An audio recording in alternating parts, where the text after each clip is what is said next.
के कोने कोने में यूट्यूब के माध्यम से हमसे गुरु मंत्र लेकर वैदिक परंपरा में आगे बढ़ने वाले मेरे प्रिय शिष्यों, सज्जन और संडारियों, आज की कथा में मत्स्य अवतार की बात करेंगे। जल प्रलय, सृष्टि का अंत और फिर से शुरू होने की प्रथा। कई बार सृष्टि का अंत हो चुका है और फिर से नई रचना हुई है। सृष्टि का अंत जल प्रलय से होता है।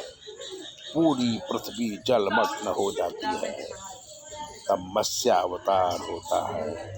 कहानी ऐसी है कि सत्यव्रत नाम के राजा नदी के किनारे तप कर रहे थे, तो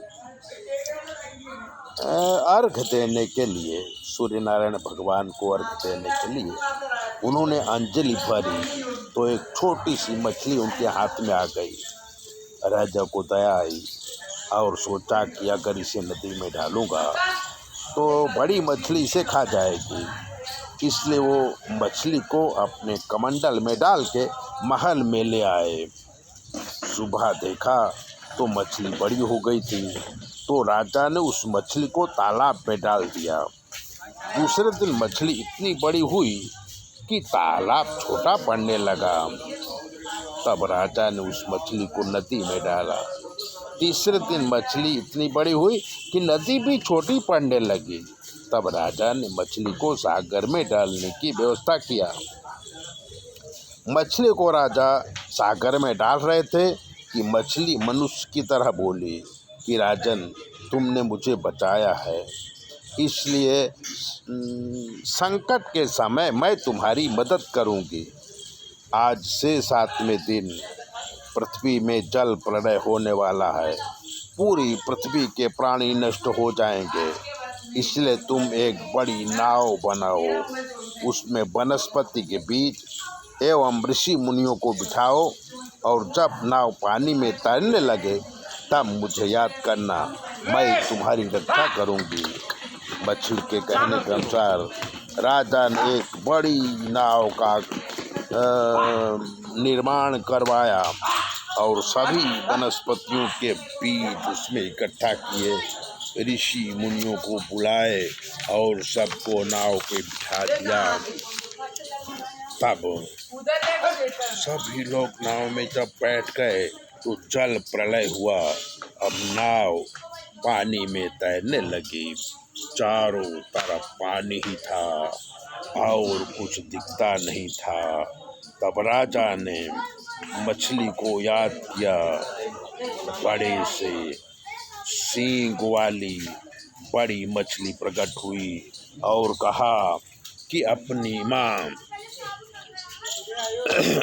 नाव को मेरी सींग में बांध दो, मैं तुम्हारी जगह पर ले जाऊंगी।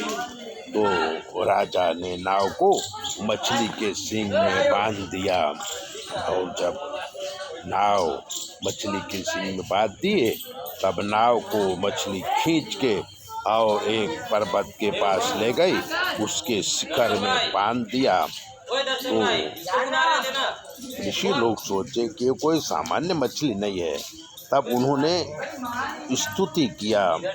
तब विष्णु भगवान प्रकट हुए और कहा कि ये मेरा मत्स्य अवतार है।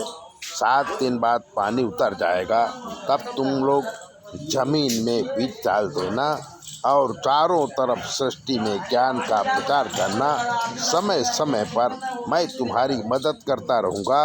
इस प्रकार भगवान ने फिर से सृष्टि रचने का काम शुरू किया। वो आदिकाल से सनातनी प्रथा है।